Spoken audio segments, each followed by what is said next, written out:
Yo, man, what's up, Frankie Diamonds TV? Hit that like button, yo. So I'm not even gonna put here and put up a front, no cap. I didn't even follow this story like that, but I knew about it, and I would see like little highlights and stuff. Former Dallas police officer was found guilty recently in a fatal shooting of her neighbor Amber Guyger, and she was convicted Tuesday. She should have faced up to 99 years, but they gave her a slap on the wrist and they only gave her 10. She's probably only going to serve about 3. She got 10 years with parole, so they gave her a slap on the wrist. She's a white woman. Go figure. So it was kind of like somewhat of a celebration. Someone in the courtroom yelled out, "Hallelujah, thank you, Jesus." I think it was the guy's mom, Bo Jeans. But this whole story was crazy because this woman claims that she thought that he was breaking into her apartment. And I'm like, hold up, how do you get your apartment confused with another apartment? And she thought he was an intruder. So she shot him, last year. So this case had been going on all year, apparently. And she testifies. So, that's a big reason why she was even indicted in the first place. She testified. This wasn't your typical case where a police officer kills an unarmed black man and, they loophole it to death. They still loopholed her by her conviction, but she testified to this. So then the hug heard around the world, well, seen around the world. I start seeing these pictures of this black man hugging this lady. And I'm like, oh, who is this? And then people are saying this is the guy's brother, his younger brother, Bo Jean. His younger brother, who's 18 years old, is seen hugging Amber Guyger, if that's how you pronounce her name, hugging her. And he said he wanted to talk to her. He really wanted to, he forgives her. God to forgive her. And I'm like, wow. I'm like, we got a long way to go, man. I just think, even the judge hugged her, for God's sakes. Black judge. She sold out quicker than a new iPhone. We got a long way to go. And I could go into Christianity and all of those things, but we are the most forgiving people, and it's not even funny. And we forgive way too easily, and we get taken advantage of because of our niceness. We're too nice. We're too forgiving. And he says, in quote, "I don't know if this is possible." And he says, "If you truly are sorry, I know I can speak for myself. I forgive you. And I know if you ask God and ask him, he'll forgive you. And again, I'm speaking for myself, not on behalf of my family, but I love you just like anyone else. I'm not going to say I hope you rot or die just like my brother did, but I personally want the best for you." He requested a hug from her. So I'm thinking maybe she asked him for forgiveness and asked for a hug. He requested the hug.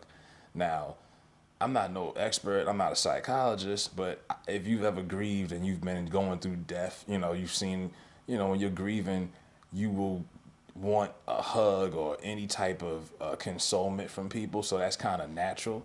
So I'm not going to judge him too much, but he requested this hug. And if you were going to do this, you should have did this in public, in private. But he doesn't understand what kind of image and what this looks like. He's 18 years old. He's a Gen Xer, a Gen Z, Generation Z. He don't understand.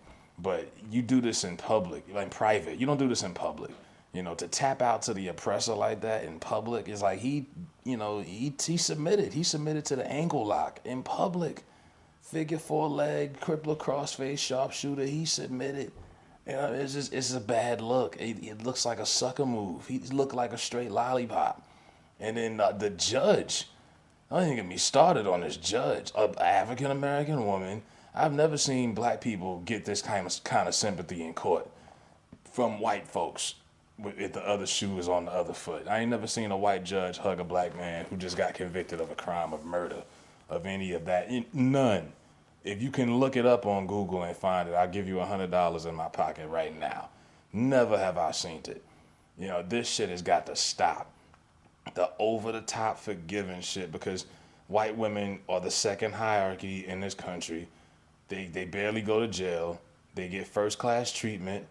We come a way where you couldn't even look at a white woman in the same direction if you were opposing her on the street. You had to get off the sidewalk. I mean, this is crazy. They roll the red carpet out for them, and It's still going on to this day. I mean, this judge even went out of character, and I didn't know a judge can even. Judge is usually a very neutral and very stern. That's what really threw me off. The judge more than the kid. The kid's 18, he don't know any better. He's grieving. He's all traumatized. But damn, it's just a reflection. Apparently white women's lives matter, and she's only gonna probably serve 3 years out of this 10-year sentence, and then, of course, the double jeopardy rule, the law. So yeah, this is crazy, and this is why I really don't like following these stories, because it just pisses you off, and it's the same results over and over and over and over with these cops killing unarmed black men and women. So I usually don't follow these stories, but this shit was just mind blowing to me when I'm looking at these pictures.